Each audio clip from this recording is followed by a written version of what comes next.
to inspire you to boldly and unapologetically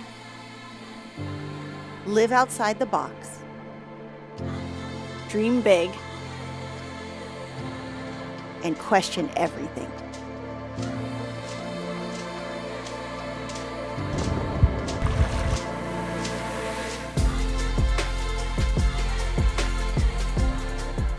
This is the Defy the Norm podcast with nomads with a purpose. All right, today on Defy the Norm podcast, I am so excited to be interviewing Annika Mang with Born to be Adventurous. Hi, Annika. Thanks for joining me. Thanks for having me. I'm so excited to be here. I can't wait to pick your brain because I look up to you for a lot of things, which you're going to probably say like, oh no, but you're like, have 5 kids and stuff like that, but you're pretty badass yourself. So I can't wait to hear your backstory. One of the big things that I noticed is like, you've been with your husband about like I started dating my husband when I was 17. You were 19, right? When you guys, yeah. I mean, that right there is kind of defying the norm to start with, right? Because it wasn't your friends probably weren't getting married as young as you, or at least it didn't end up marrying the person they were dating at that age. Did you feel like a little Totally. Yeah. Right. Yeah. So how's that been? Like, do you feel like it was great, like starting right into marriage and kids kind of young? Well, you guys had to travel a little bit, right? You went to Bali. Is that right? Yeah, we went to Bali. We lived in Nepal for 3 months after we got married. It's so interesting because I feel like we went through a lot of the rocky times before we got married. And so by the time we were married at 24, I felt like we had kind of dealt with a lot of stuff beforehand. And so once we got married, then we just kind of jumped into life and living together. But it's interesting, like when we lived the van life with our 2 kids about 3 or 4 years later, we didn't realize that we had work to do on our relationship in terms of just staying connected with each other. So it's interesting how you can be with someone for so long, you can fall into a routine and then realize that, wow, like this extra time and added time is making us so much closer and made all the difference. Because when you do meet someone when you're young, it can be so easy to follow in the everyday norm instead of actually trying to connect on a deeper level again. Plus, I felt like being younger, like you have to be working on yourself simultaneously as a couple. Like you don't have that ability. I mean, it was hard and it wasn't hard because you mentioned van lifing being hard, and I'll say that it was super hard. But I don't know. I never really thought about having to develop my own sense of self until we got to a point where we were traveling. And then I realized being in such a small space together, like we never had issues or fighting until we started traveling full time in our RV. And then I'm like, oh, like there's this so much self-growth that you go through in that tight quarters traveling in to begin with. And then to be like, oh, wait, we don't, like, I don't know, your routine with work is totally different than what your routine feels like when you're together 24/7 in a van or an RV, right? Did you feel that? Totally. Yeah. I think for us too, it was just like pulling ourselves away from the everyday so that we actually communicated with each other. So it was like the washing the dishes moment or like being stuck. Like our van was so small. So we would be underneath our kids. They'd sleep on top, like in the pop top. And so we'd be just stuck in the bottom, just having to hang out without any TV or anything. And so it was like, what do? You talk, or, you also do other things because you're like, oh, the kids are up there. They can't. They're so little they can't hear. So that like in itself, like we connected in a, just more often. And it was like, wow, like we, needed that, which is kind of funny because I feel like we should have fought more on our van trip, but I feel like we actually just needed time away from devices, away from social media, away from our work to actually be like, let's work on each other and just be together, which is kind of interesting because I thought we would have fought more, but it was almost like a breath of fresh air to finally have time to connect and talk.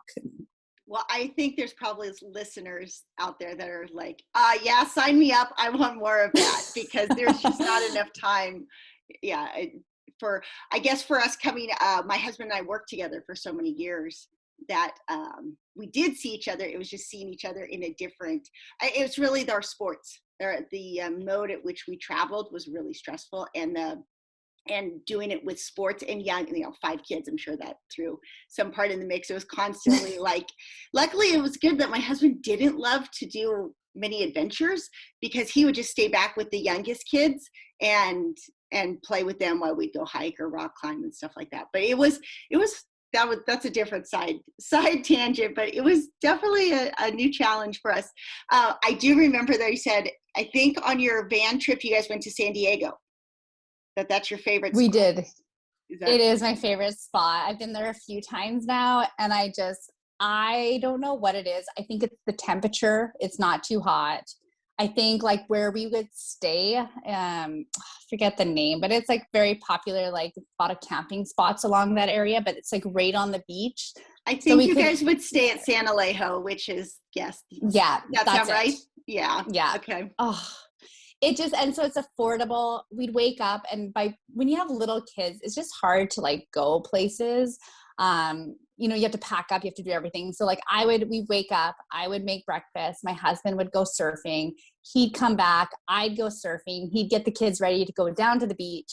And surfing, you don't last like you last maybe a couple hours. You get tired. So then you're done, and then you go out play on the beach, and then go out for dinner or do whatever you need. And like you want to do, and then you go surfing later too. Exactly. So. When we first moved into our RV in 2015, I would reserve as many times I could at San Alejo, and then just use different names, so that we pretty much tried to live there for a couple months out of the year as much as we could. And then we'd get kicked out, and we'd go down to Silver Strand in IB, which the surf isn't as good, but you're on like a sandy beach there.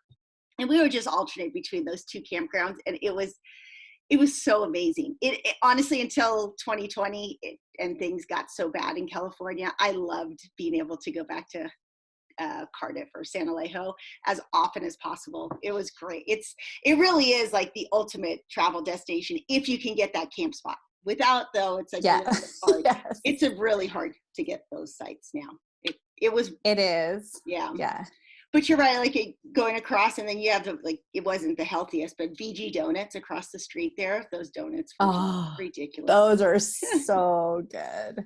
Yeah, we met people in California on our road trip, and they had a VW van. So I actually my girlfriend and we went back and stayed there, and we stayed in one of their VW vans. They just camped it out for us. We got to use their van, and it was just, I just love it there. We talk about when restrictions lift and when we feel comfortable coming back to the States and going to California, like that's where we want to go. Like we just love it.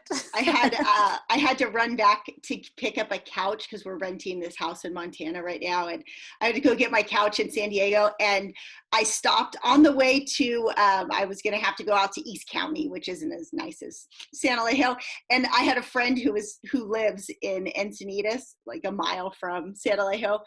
And we ended up camping in front of her house the whole week instead, because you just get there and you're like, I don't want to move. I don't want to leave. I'm just so happy here. It's always 70. It was really nice. Yeah. There's something magical about the air, for sure. For sure. There is. It's just, you know why there's lots of people that want to live there. You know why it's just worth it to just be there. It's not too hot. You're never scorching hot, but it's never cold either. So it's just perfect. Now, did you know how to surf before you went down there? I had been surfing like at Tofino in Canada. I'd been surfing. I actually learned to surf in Portugal. I used to play rugby. So after a big rugby tournament, I stayed after and learned to surf. But I feel like the times I've been there is when I solidified it more, and was able to start doing more green waves more consistently. The waves are just so consistent. The temperature of the water is really nice. It just was really, it wasn't messy. Like the waves weren't messy like some places can be. Well, I was going to say, that's what made me ask, is because it's not the best place to truly learn since it's not a sandy bottom, but if you can surf, I've surfed all over the world, and it's pretty much the best break, unless you're looking for bigger, more powerful waves. But if you're a 2 to 4 foot day, there is not, that wave breaks so beautiful. It's really, I miss it. I know. I'm take me there now. It's so I nice. love it. Yeah. Yeah. Cause the break is, it's not too big because we're not like big wave surfers at all. And we, so being able to consistently like know how you're going to catch the wave and try to catch the green. It's like, especially as someone who doesn't live near it, it is a lot of work and takes a lot of time to actually be able to learn to catch that green wave. So yeah, that's awesome. Okay, so let me ask you then, the other sport, you snowboard. Have you been snowboarding all your life? Because your kids are like amazing snowboarders, right? It's been, this year has been outstanding, like like I talk about with my babies and, it's, get out with your kids, do all this stuff and their babies and all this stuff. But it's like a lot of work. And this is the first year where I feel like I'm really benefiting from all that work this year. And so, yeah, I started snowboarding when I was in grade 6. So I was about 12 then. And then I've been just snowboarding since then. It's one of my favorite sports. I love it. Snowboarding or surfing. Those are kind of like my jam.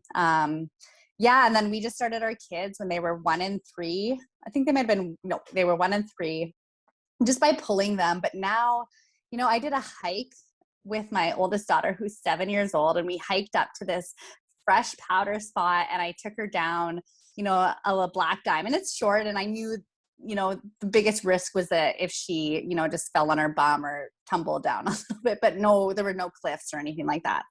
And she actually did some turns in the powder. She went down. She was so happy and proud of herself. She felt brave and she felt strong and full of confidence after that.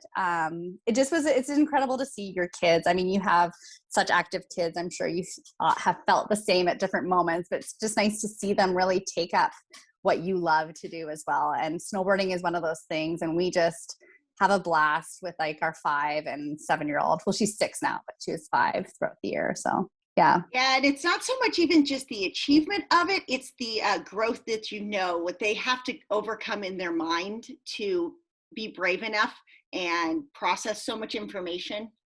Because Gabi would be, with surfing, she's way better than me, and then rock climbing too, and I just watch her lead and man, the amount of calmness under pressure, I just I'm in awe, and it's really, it's exciting to see.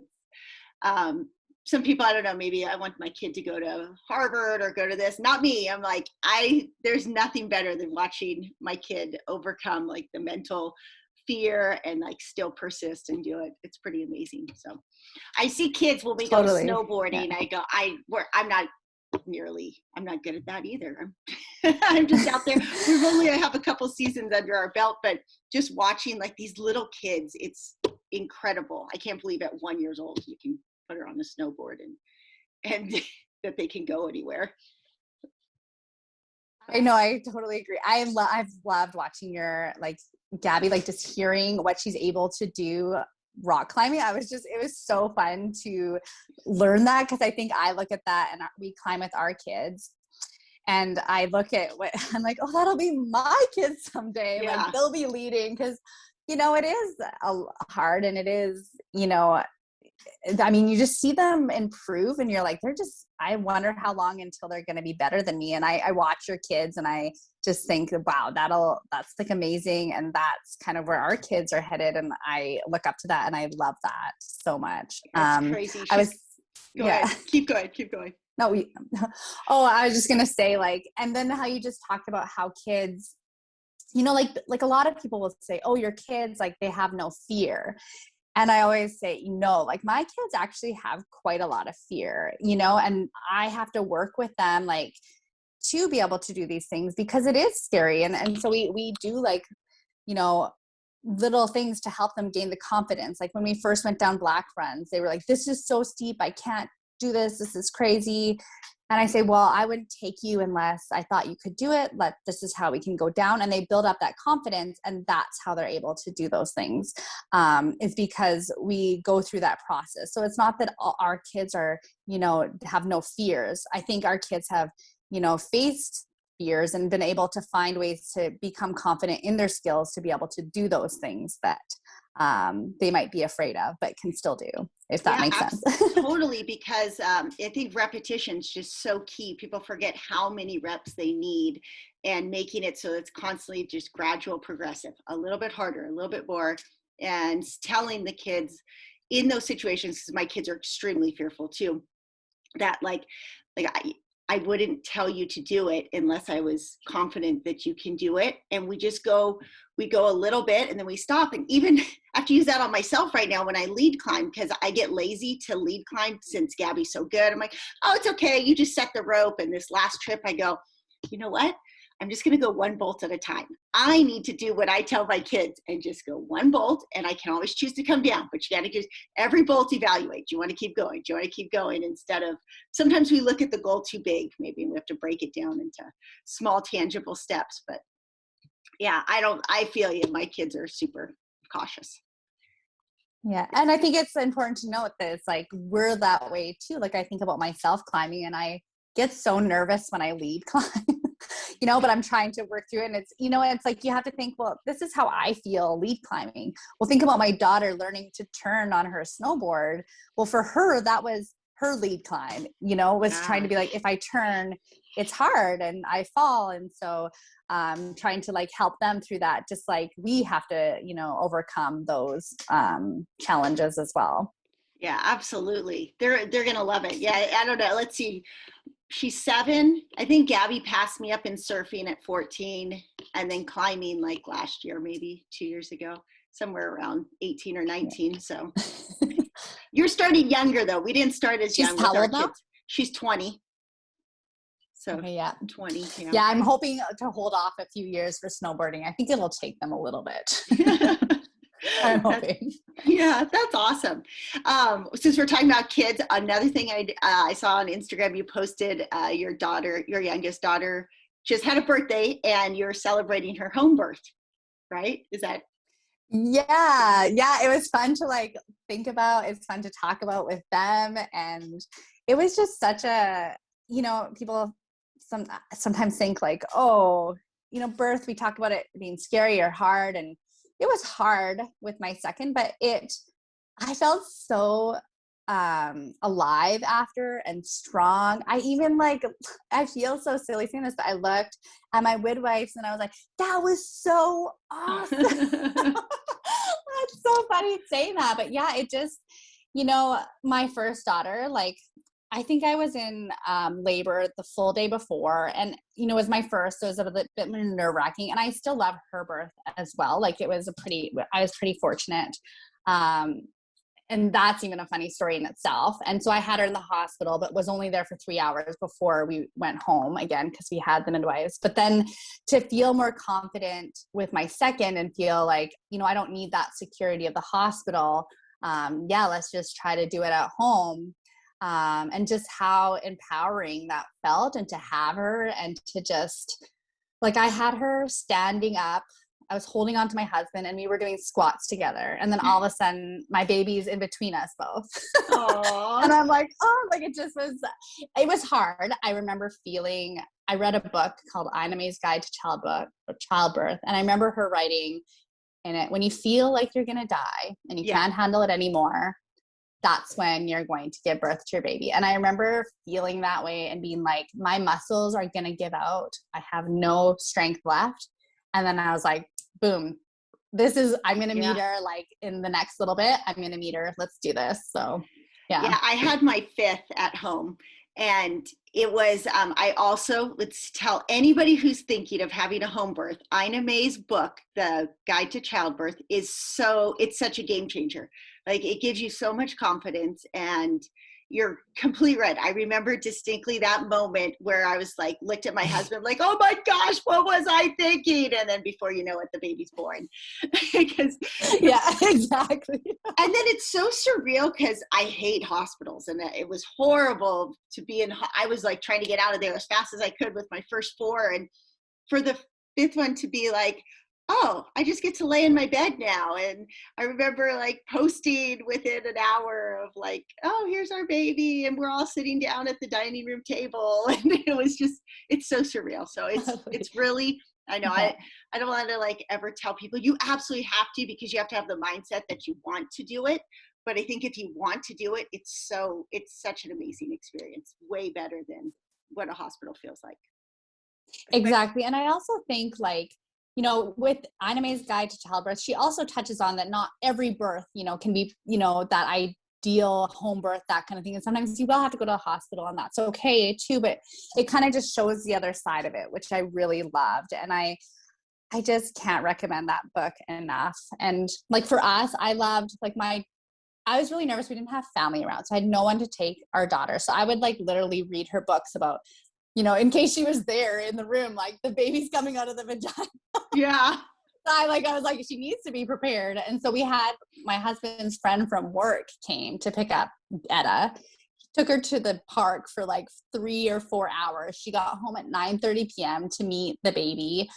And then the next morning they like made me French toast, and I distinctly remember her little, you know, body. She was like under 2, so she was 21 months, and she brings me some French toast in bed while I'm breastfeeding our baby. And I just was like, this is so nice. I didn't leave our house for like 4 days that time, and it felt, I just like connected. It was just wonderful just being in that, just together in our room. I don't know. Yeah, it just was so surreal. If I ever have, I don't think we'll have any other kids, but if I ever did, I'd try to do another home birth if that was in the cards. So yeah, it was that's awesome. Okay, so let's see. You pretty much defy the norm in birth, all your sports. You're always so nice. Yeah, like, all these things. And then entrepreneurial, like being having a business and running a blog, and you do an amazing job. I always look at, like, I go, gosh, how does Annika do so much in community? It's like one layer that I have not been able to build up as much, because it's just, I feel so spread so thin between all the other things. So tell our listeners, you know, a little bit about what it's like to like be a mom and run this blog and nurture a community. You have to feel spread so thin some days. Yeah. Oh, I mean, if I were to say it was easy, that would be a complete lie. It's been, you know, I have a blog called Born to Be Adventurous, and a social platform. And then I have Born to Be Adventurous Mamas groups across Western Canada. And I have a general one as well. That's a discussion group. And I love those women because they're also supportive in like the parenting journey, especially outdoor parenting. Any background is welcome. I've actually, like, on numerous occasions thought about ending them, but then something happens and they grow. Like, I think it was last year, I was like, I can't handle this anymore. I'm done. And then this lady reaches out and is like, I love the Born to Be Adventurous Mamas groups. I want to create one in Vancouver. And so one of my goals, especially starting last year, is I'm saying yes to things that come my way. So I'm like, yeah, let's do it. And so she created that one. And it's just been growing, which is incredible. So yeah, so it hasn't been without its challenges.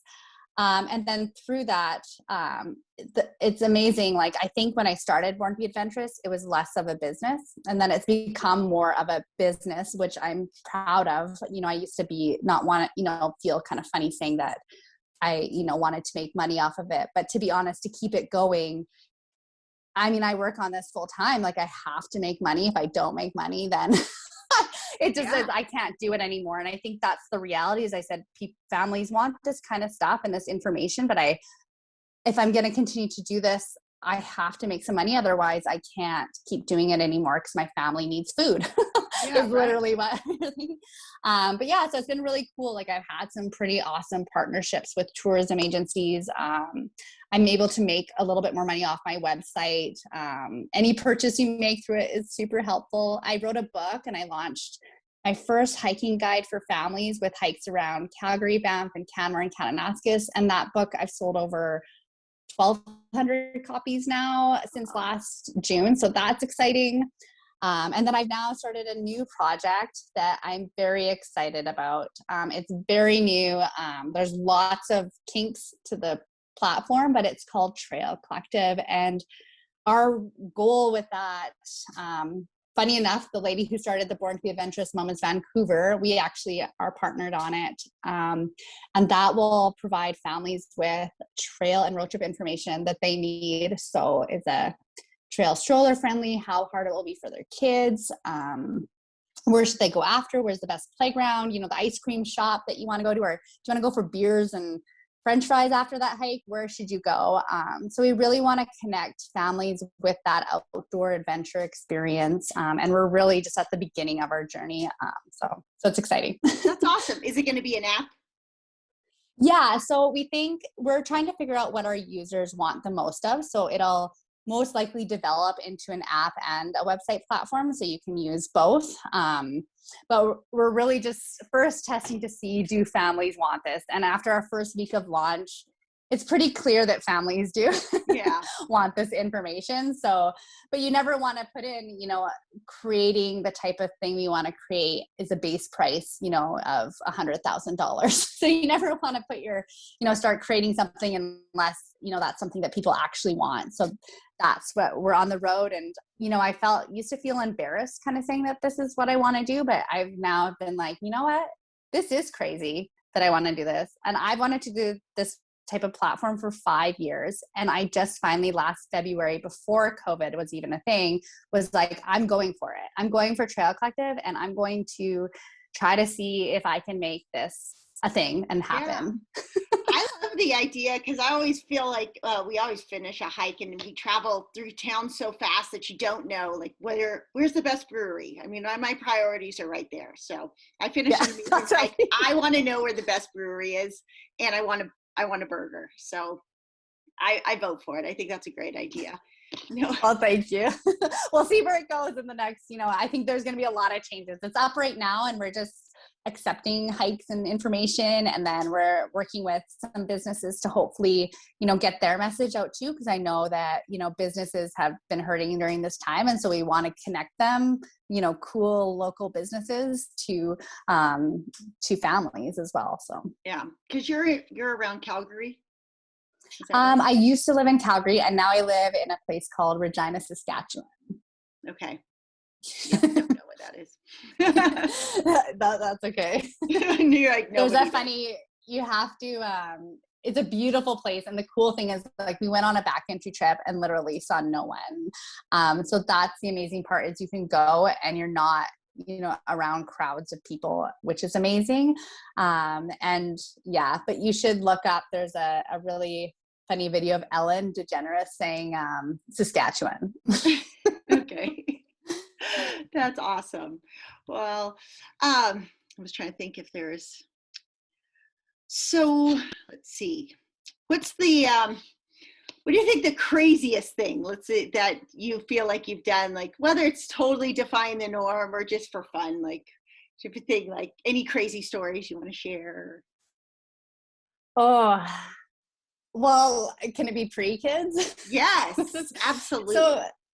So one thing that, like, me and Jess, my co-founder of Trail Collective, talk about is, before having kids, this sounds so bad, but we used to not plan as much for our adventures. We didn't think about safety as much, which isn't good. Like, if you don't have a family, you should still be thinking about those things. And now that we have a family, we think about those things more and want to be more safe, especially for our family. So anyways, I did this backcountry trip with a group of people, and it involved, like, bushwhacking, following trail markers. It was like, sometimes creating the trail for ourselves because there was no trail. And we hiked to these canoes then that were, like, hidden in this random forest. Like, it was in interior BC. And then we had to canoe across lakes to go to where we wanted to go.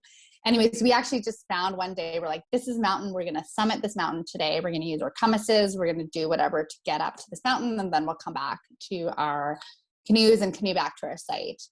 Well, I feel like a complete dummy because I left and it was a beautiful sunny day. I'm wearing, my tank top and shorts. I didn't bring a rain jacket. I didn't bring safety. Like, it was really stupid. So don't do this. And everybody's probably shaking their heads like, you're a dummy, like, everything, all that kind of stuff. So we went up and we're sitting at the top. We didn't end up making the summit, but we were close. But we're like, you know what? It's getting late in the day. We want to make sure we're back and safe because we didn't follow a trail. So we knew getting back to our spot would take some time.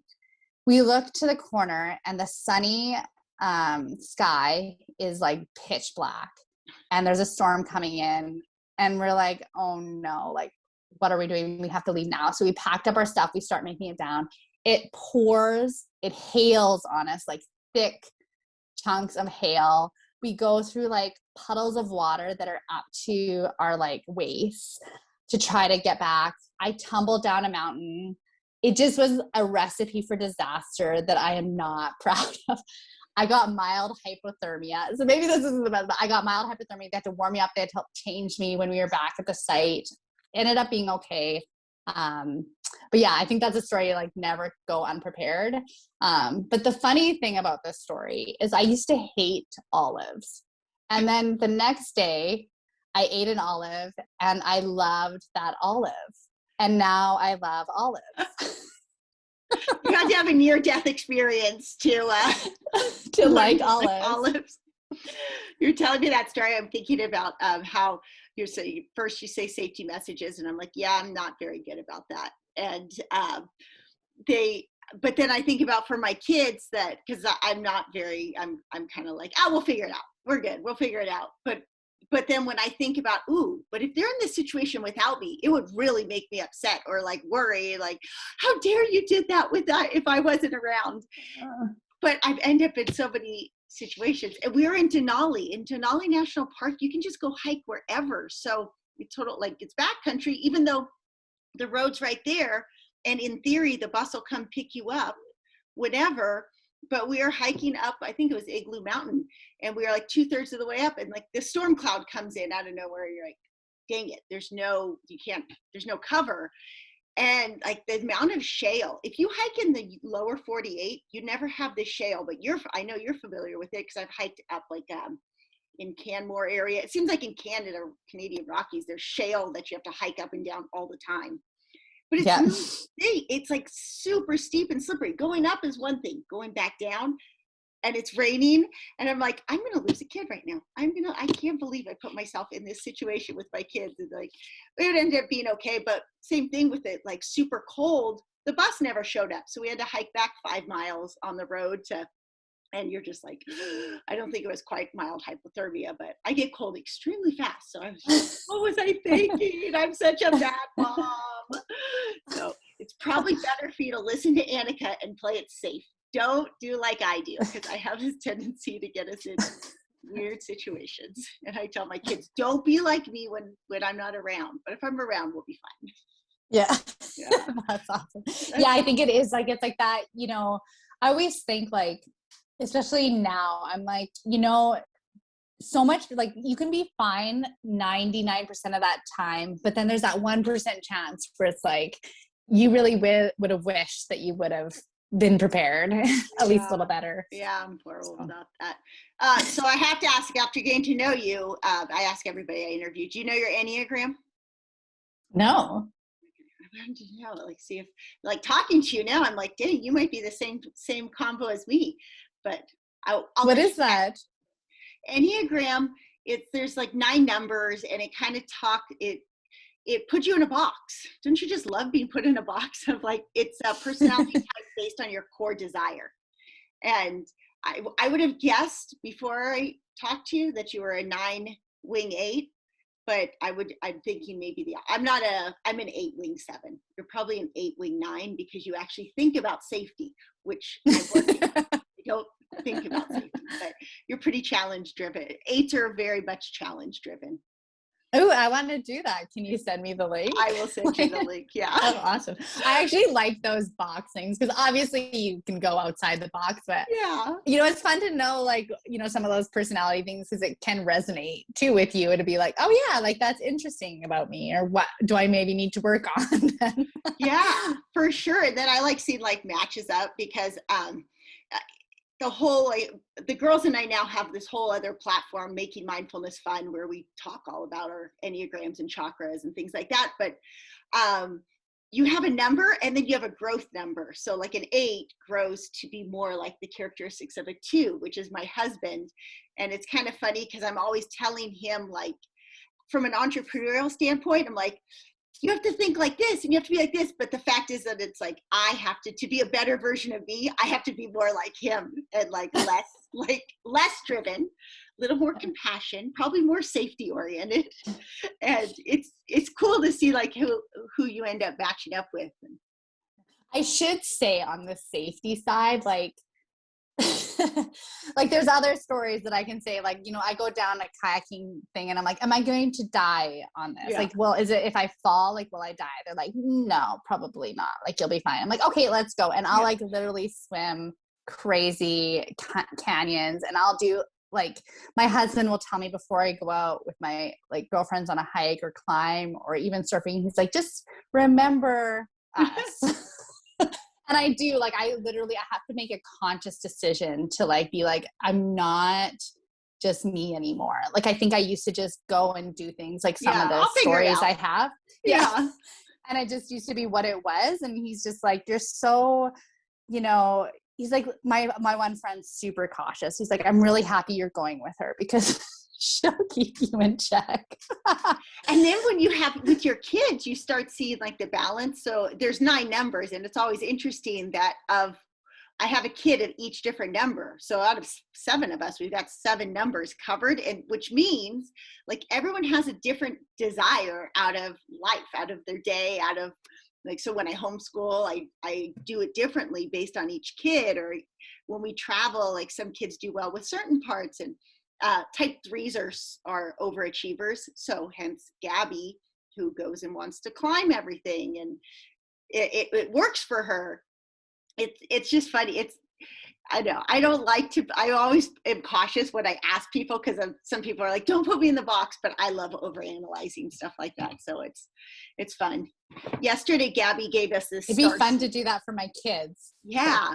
Sometimes it's hard to pick up when they're really young, but I think when you know the numbers pretty well, and then you can start to see tendencies. Maybe the 5-year-old maybe a little less, but I still sometimes think like, you know, your kid, like there's definitely some part in there that you're like, oh yeah, your 7-year-old, if she's going down a black diamond, good chance. She's probably a 3 or an 8. So she's very like, I don't want like to put them in boxes, especially because I'm like, kids can change. Like, she used to be extremely sensitive, and now she's not as sensitive as she was, but she definitely is someone who's like the overachiever. She's cautious. She's quite cautious, but once she can do it, she will try. And she loves to read. Like, she'll get so into something, almost like she wants to be the expert at it and be really, really good at it. Okay. Which is interesting. But then she's also cautious. I don't know. It'll be interesting. I would just have fun looking at it. Yeah. She sounds like Gabi a little bit. Yeah. That's Gabi. I mean, at 7. Yeah. Gabi was pretty cautious. We had a gymnastics facility, so that helped because they would come in and train every day in gymnastics. And so their physical or their kinesthetic awareness was really good from a young age.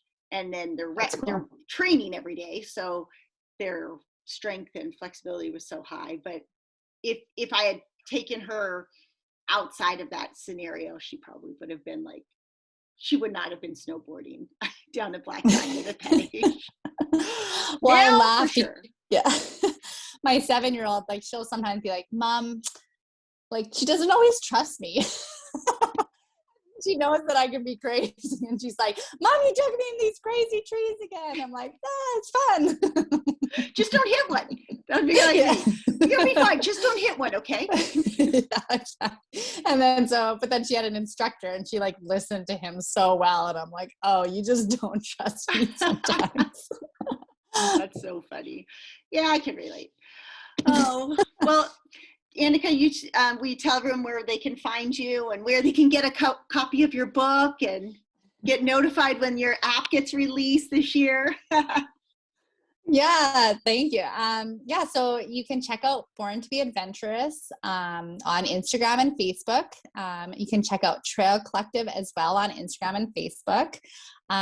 You can check out borntobeadventurous.com, and that has that's our website. That's, you know, general outdoor family information. Trailcollective.com is already out, but it's just a very basic site right now. But we are always looking for contributors. So if you love to hike, we would love you to contribute to our trails and help more families get that information that they need. And then, join the Born to be Adventurous Mamas group. Oh, and my book. That's right. My See? book. Yeah. So much.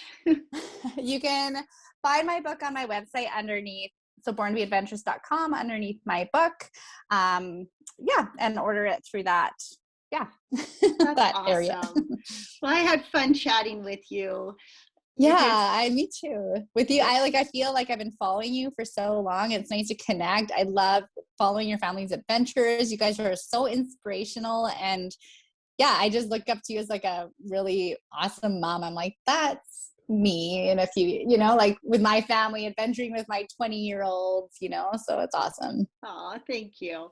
Yeah, I think our next project, like I said, we have our Nomads with a Purpose and all that stuff, and I love that part, but the girls and I have been doing just so much with mindfulness and consciousness that I think I'm like, kind of like how probably you were a year ago, that I'm like, I want to get an app for like meditation and understanding chakras and all that spirituality side of it. And it's like, I'm like so close, but it's summer, so I want to go play and have fun, and I don't want to bring on another project, but maybe come fall. I don't know. There's all these ideas and all these signs, and I'm like, I don't know. I'm scared. It's so much work. So I'll watch how you do it with the Trail Collective, and then see if I can. Yeah. Any questions? I've learned a ton. I have a good support system now, a network of people that are helping me kind of figure out how to make it happen. So any question you have, and do you have a website currently for what you're doing, or? For makingmindfulnessfun.com. Okay. Awesome. Yeah. Cool. Yeah. I'm really amazed because I can't take very much credit for it. But what's nice is to see that all those years of homeschooling and nurturing the kids and taking them adventuring, like it's more Gabi and Isabelle's platform. I mean, I'm on there, but they've done just such a great job with like setting up the website. And you should follow Isabelle on she has a kids mindfulness, like her Instagram is all about Keep It Mindful Kids. It's all about teaching parents how to teach their kids to be more mindful and like making meditation fun. Oh, that's cool. Building creativity and confidence and stuff like that. So I like seeing that side of them. As much as we love to adventure, it's just kind of nice to bring on this other side of happiness. Yeah. And I think that's really is like, adventuring is great and all that stuff, but seeing what your kids can do, like that's incredible. You send me that information. I'd love to like follow along, and I'd love to share too that. I think a lot of women and moms would benefit from that in our groups. Yeah. So send that along and I'll share it out. Yeah, that sounds good. Yeah, I think right now that's probably seeing what's happened in the last year and how, overwhelmed people feel, and, seeing people step into so much fear and like trying to find a platform where like, step out of the fear for a little bit and recenter yourself has been big. Yeah, for sure. Oh, that's so cool. Oh, I love that. Yeah. All right, Annika, thanks for hopping on. I'm sorry that I got the time wrong. That's okay. I think it's so hard figuring it out all together. But yeah, thanks for having me. It's awesome. All right. Sounds good. Hopefully we get to connect again soon. Sounds good. Bye. Okay, thanks. Bye.